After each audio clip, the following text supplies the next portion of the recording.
Hi friends, welcome back to my channel. So in today's video, I'm going to be answering a question that I'm frequently asked. I felt I need to do this because I've had several people ask me this question and I feel like I should just put this somewhere here so that every time someone asks me, I'm going to just refer them to this. So if you're watching this video, I will tell you congratulations. Congratulations first because you probably are watching this because you've gotten your admission and you want to know what steps in regards to your visa, or you are waiting to receive your admission. And if that's your case, I'm honestly joining my faith with you, and I hope that you're going to get that admission soon. Okay, so let's get right into this video. First, if you're new here, hello and welcome. My name is Fisayo. On this channel, I share my creative interests, my experiences, and my journey. One thing you should absolutely do is to hit like on this video. It does a lot to help my channel grow, and you should also stay subscribed so that you don't miss out on anything, any content, any valuable insight I share. So please hit like on this video and subscribe.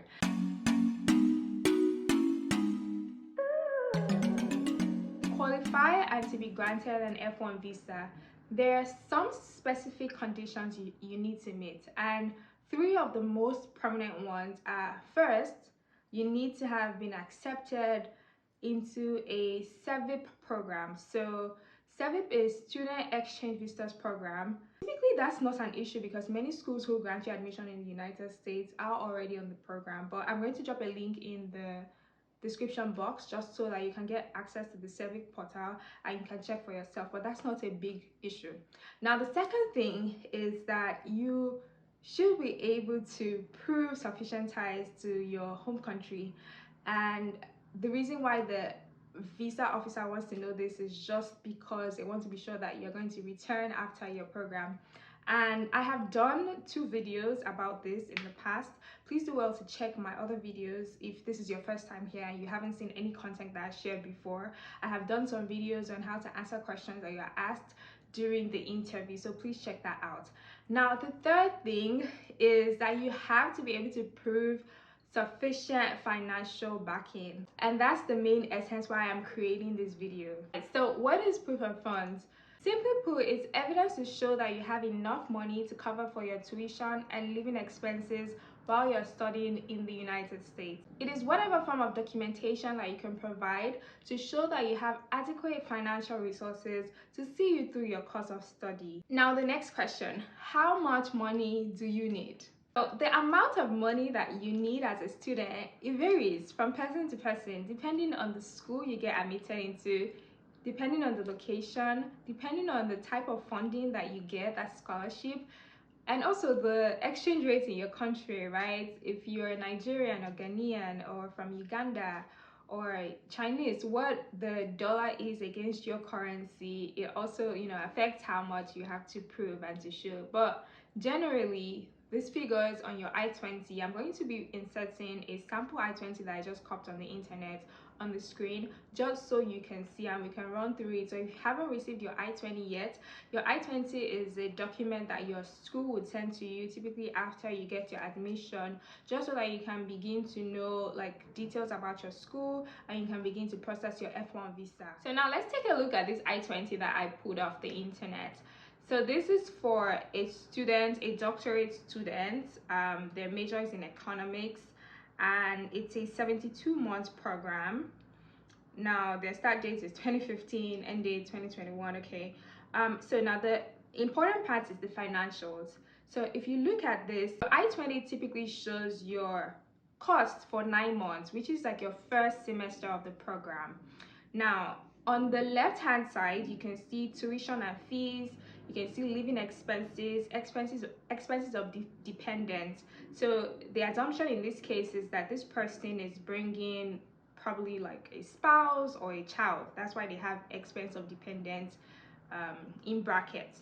Now on the right hand side, you have your personal funds, you have scholarship and teaching assistance, funds from another source, and on-campus employment.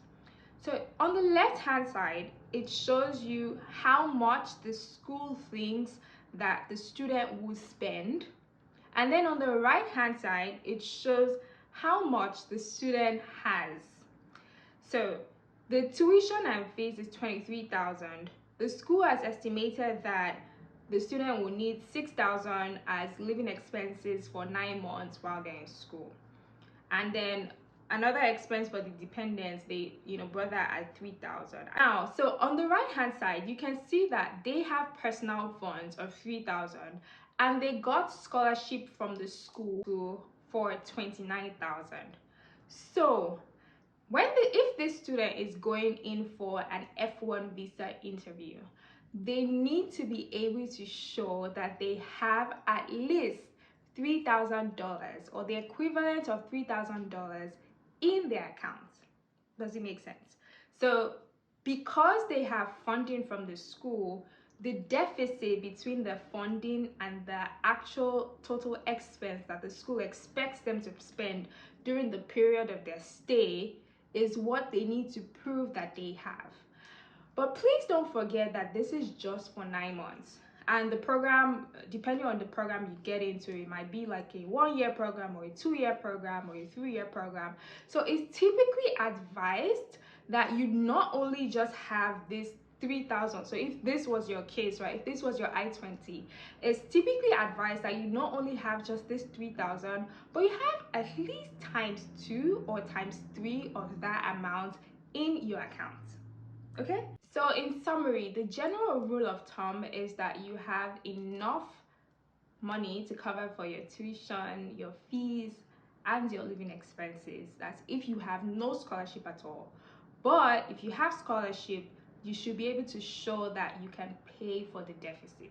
Now, the third question, what type of documents do you need?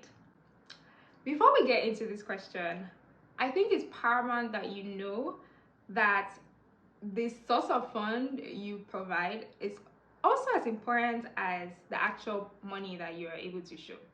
You need to provide evidence that your source of funds is legitimate. So whether it's your savings or your scholarship or like a sponsorship, you need to show that it's legitimate. Now, how do we prove to prove this? You need to submit financial documents such as bank statements, such as sponsorship letters or loan application letters or loan approval letters. Let's talk about bank statements. You're typically required to bring to your F1 visa interview a bank statement of 6 months. So for instance, if your interview is in July, you are supposed to bring your bank statement from February up until July. If you're going to be going in for an interview in the next 2, 3, 4 months, one thing you should absolutely do now, that's if you have funding from your school and you probably just have to show like that you have 5K or 10K, not too much money. Did I say 10K? Did I say 10K is not too much money? Wow. If you are not going to have a sponsor, or if you are using your savings and you just need like to gather money here and there, you need to start putting that money into your account now.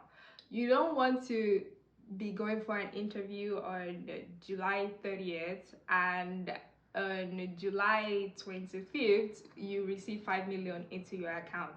That is screaming suspicion already, right? Another thing you should know is that the US is more concerned with showing proof of liquid assets, that is cash, other than money that is tied down in bills, treasury bills, or in stocks, or in properties, right? You can use that extensively or as a backup plan, but primarily they want to see cash, not like money, physical money, but they need to see money in your bank account. So either your bank account or the bank account of your sponsor. And this is because the embassy is looking to see that you have immediate funds to cater to your first year needs and that you have access to the remaining funds to cater to the remaining years or months that you would have after that first year. So on the left is an example of an I-20 with full scholarship, and then on the right you can see no scholarship at all. Now let's talk about sponsorships. This is for people who majorly did not have like full funding, or they have partial funding, or they have no funding at all. You can have a sponsor prove that they are able to financially back you up throughout your studies. So this sponsor could be a family member, your parents, your dad, your mom, your uncle, your auntie, or a guardian or a mentor at work or wherever. You just need to be able to show documentation that you are related to this person, one, and you also need to show that this person is interested in your growth, in your education. You probably should be able to show that in the past this person has assisted you in one way or the other.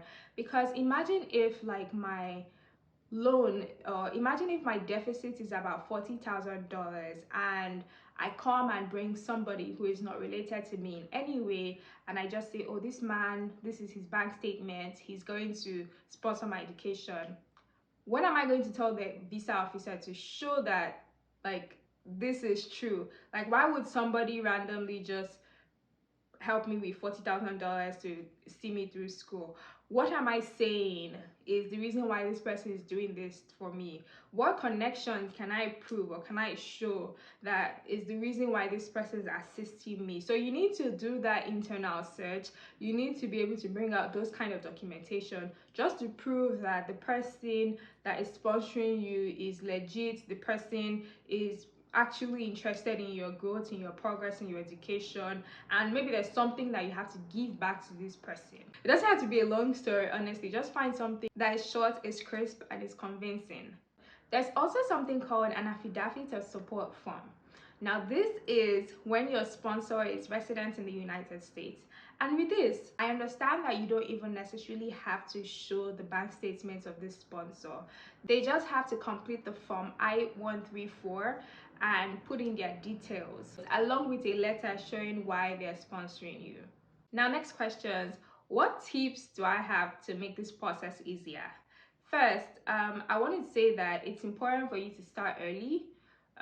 This is just the beginning of the year, and if you're looking to start your program in the fall, that's August, September, you need to start getting ready now. So whether or not you have received your I-20, you need to start preparing yourself financially. So if you did not get any scholarship from your school, you need to start turning in those loan applications, right? If you already have gotten your loan approval, you need to start getting your documentation together, putting them together, itemizing the things that you need to take to convince the visa officer of your legitimacy. If you're not going through the loan route and you are just going to get a sponsor, make sure you start speaking to them, make sure you start getting them prepared, getting them set, because nobody likes to be rushed. So you need to start talking to them and coming up with a plan and making sure that they are able to provide you the documents in quick time. I hope you enjoyed watching this video.